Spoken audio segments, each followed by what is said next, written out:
Hey guys, just wanted to do my review and spoiler talk of Logan, the third Wolverine solo movie, and I think the 11th film in the X-Men franchise as a whole.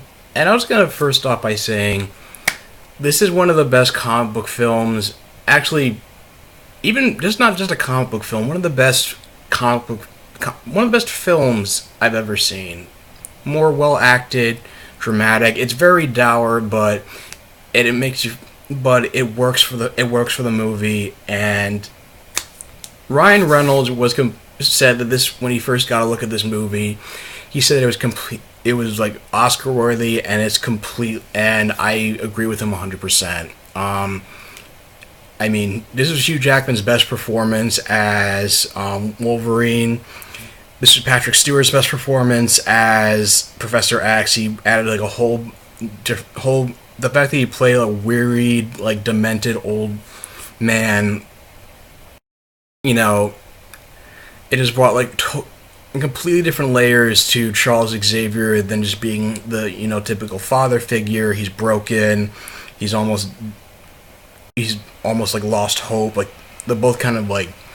I mean, both he and Logan are down their luck. I mean, it's even to the point where it's like his dementia. It's almost like kind of, or I guess like his Alzheimer's causes some like seizure-induced psychic seizure triggered like causes him to go have these seizures and send out these psychic waves that are not unlike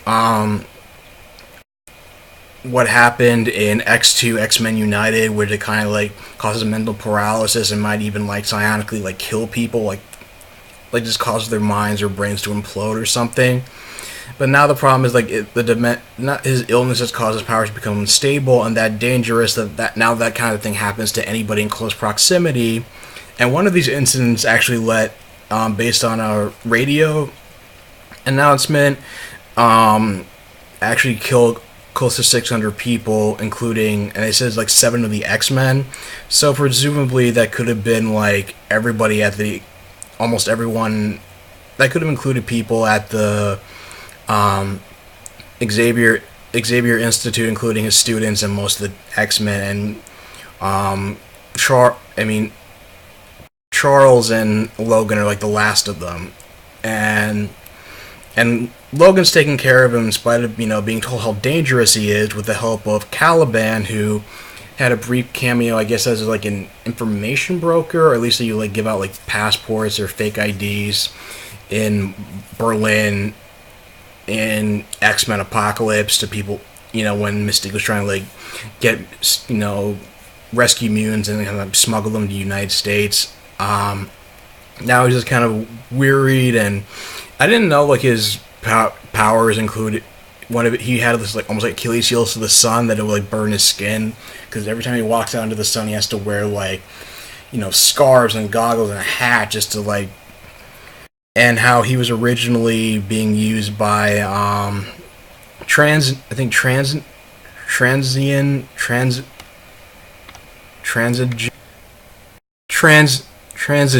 is the name of the company, and they've been responsible for, I guess, I think they're putting something in like high fructose corn syrup to suppress the mutant gene, and no mutants have been born. I mean, the movie takes place in 2029. No mutant has been born since 2004, and because of them, and they've been responsible for mutants are back on the brink, and they're still on the brink of extinction in this new timeline, in spite of Logan's efforts in Days of Future Past, and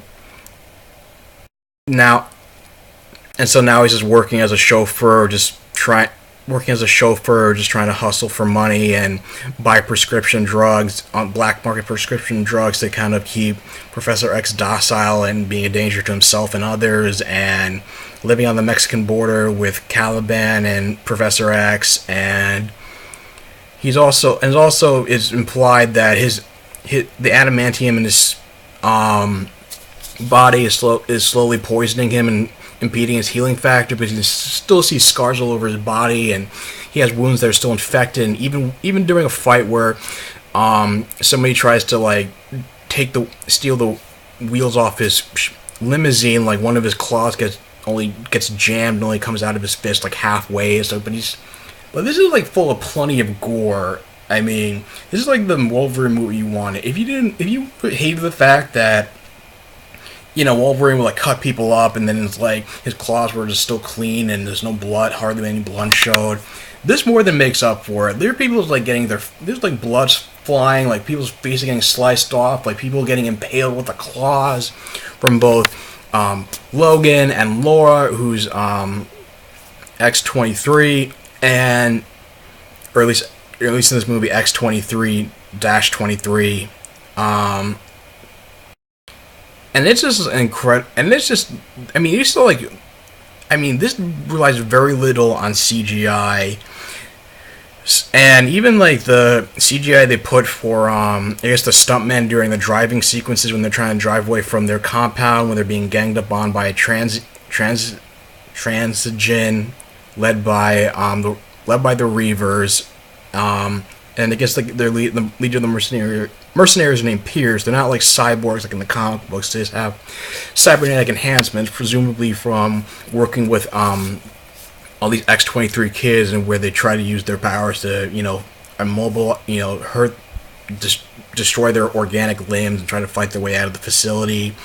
But these nurses who were hired to work there just knew that the kids were being used as weapons, and they tried to smuggle as many of them out of the facility as they could to this place called Eden and get them across the border to Canada. And one of the nurses, Gabrielle, approaches Logan while he's at a funeral, and he doesn't want to have anything to do with it. He recognizes Wolverine because the X-Men have become public figures in this timeline, and she says that she'll pay Wolverine to get her and Laura across the border. But the time he responds to like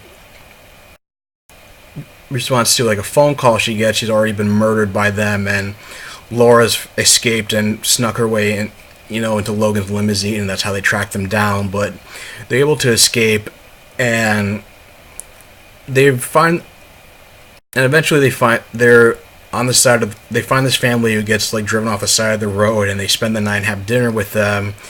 And Charles is telling them how this is what it's like to, you know, have a family, you know, feel loved. And the thing is that I was like kind of disappointed about was just like they had like a lot of funny moments where, you know, Charles is being kind of this belligerent old man who didn't want to take his meds, and they almost seem like kind of like vitriolic buddies with Logan. And he never. The thing that was kind of bothering me. One of the things that bothered me is that he seemed to have like a negative view of Logan. I always thought of him as like a disappointing student, and I don't know if this. And he was never his best student, quote unquote. And I don't know if that just came from his mood swings from the dementia, or the fact that he was just pissed at him for, you know, taking care of him, keeping him locked in some like knocked over water tower to keep his powers docile. But then like he starts from, and that kind of led to, but the thing is, you realize that Logan never told him the truth about what he did in Westchester until he starts from, you know, lying in bed and saying he had the best night of sleep he had in weeks, while he's going to help the head of the household, you know, get some more water or power for the house. And he starts remembering what he did, but then he looks up and sees like he gets murdered by who you think is Logan all of a sudden. But you know, his hair is cut, he looks younger, he has like almost a buzz cut similar to Sabretooth. Then you realize that's a clone created by Transigen X-24. He was like a younger clone of Wolverine, and basically what Stryker and people who worked on the Weapon X program wanted Wolverine to be. So he murders Professor X and the entire family basically, and almost kidnaps Laura, but with the combined efforts of Caliban, who was originally forced to hunt down the mutants by the Transigen, you know, prior to the events of Logan, but then decided he didn't want to have anything to do with it, but then was forced to do so again after they recaptured him he sets off these two grenades that blows up the truck that most of the mercenaries are in, and with the helps of Logan and the head of the household, they're able to free Laura and immobilize X-24. But the head of the household is like so mad that he's brought all this death and destruction upon his family. He actually tries to shoot Logan with a shotgun, and he doesn't even try to stop him. But he succumbs to his wounds, and I was kind of disappointed that Professor X kind of went out like a chump. I thought, like, based on the trailers from when they were in Vegas and he had another one of his psychic attacks and seizures, that would cause him to, die from that, and that it would almost be like a sacrifice play in order to take out most of the mercenaries. But all it did was just immobilize the mercenaries long enough in that seat for for Logan and Laura to just kill all of them. And so, but at least you can tell that, Logan was incredibly reluctant to accept accept Laura as his daughter, which he technically was, and because, like, she was created from being, like, artificially inseminated in these, like, Mexican women, like all the X-23 kids were, and she's like, cursing at her and just finding her annoying because, like, she keeps insisting based on an X-Men comic book that they go to the coordinates in Eden, but Logan just thinks just because it's based on a comic book that it's just make-believe, but because of her insistence, and she actually starts talking after Charles's death, that and she seems to have this almost like kind of like wise beyond her years, and there's almost kind of a weight on her shoulders a little bit, and I guess it's just from being in Gabriella's care to the and even acknowledging Gabrielle's final wish was just to keep Logan alive and as long as possible, or at least not keep him from becoming a death seeker, which he seems to be. So he doesn't want to receive any medical care for his adamantium poisoning. But then they finally get to Eden. It turns out it was a real place that the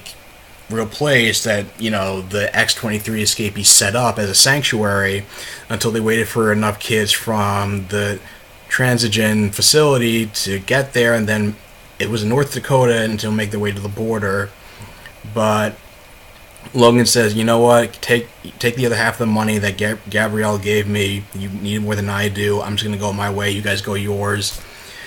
But then they leave like a serum they steal from Transigen that increases people's powers, or at least increases like the healing factor for both Logan and X-24, but taking too much of it causes insanity. But realizing that the company's closing in on the kids, that Wolverine takes all of it at once to get his healing factor back up to prime and take out most of the take out a bunch of the mercenaries, but the drug wears off just as quickly, and he can't no longer sustain any more wounds before dying. But then he's left in a fight with X-24, which I guess I like the metaphor for that. He was everything. X-24 is everything Logan could have been, where he's like where he succumbed to his feral rage and became unintelligible, and didn't hold on to his humanity, but then of course using an adamantium bullet that he kept from, I guess, Stryker, when Stryker shot him, and a revolver, X-23 is able to like shoot X-24 and just take him out and blow his head off, like literally. And Logan's dying, and this is the scene that got me really choked up, is where Logan's been impaled on a tree, and Laura's trying to free him, and Laura just says, like, don't be what they made you. She finally addresses Logan as daddy, and then he says this, and they're holding hands, and Logan just says, this is what it feels like before he succumbs to his wounds. And she really just brings it, like she was like really it was like real tears, and even like just snot coming out of it, like, and she was like repeating like dialogue from a western that she was watching with Charles at the Vegas hotel, because she knew like very little English, and that's the only thing she knew, and realized taking with Logan that she's gonna have to live with killing like he did, even though they were bad, whether they were good or bad. Um,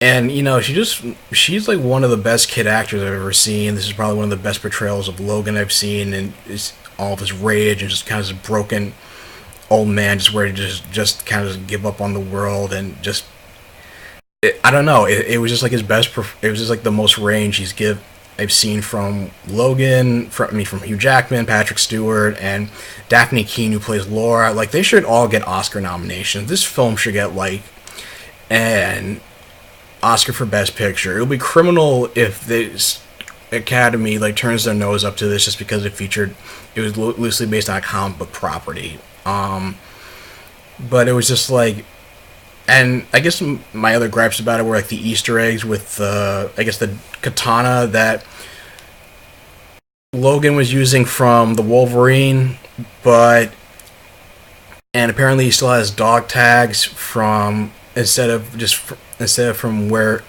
even though like he left them with Stryker when he left them to die in X2, but maybe it was really true when the producer Laura Donner said that only X-Men Origins and X-Men Origins and The Last Stand were no longer canon, and that the other events of the other X-Men movies post X-Men Apocalypse happened in broad strokes.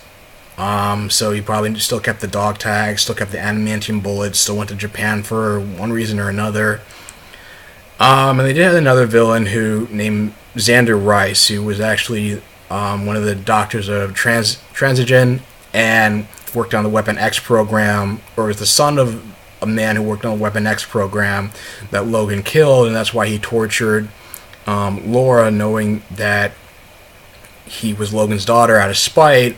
And the thing about it, him and Boyd Holbrook, who played Pierce, they were decent villains. I mean, they did their job, but I just feel like it was Logan, X-23, and Professor X. They're the ones who like stole the show. It was their movie.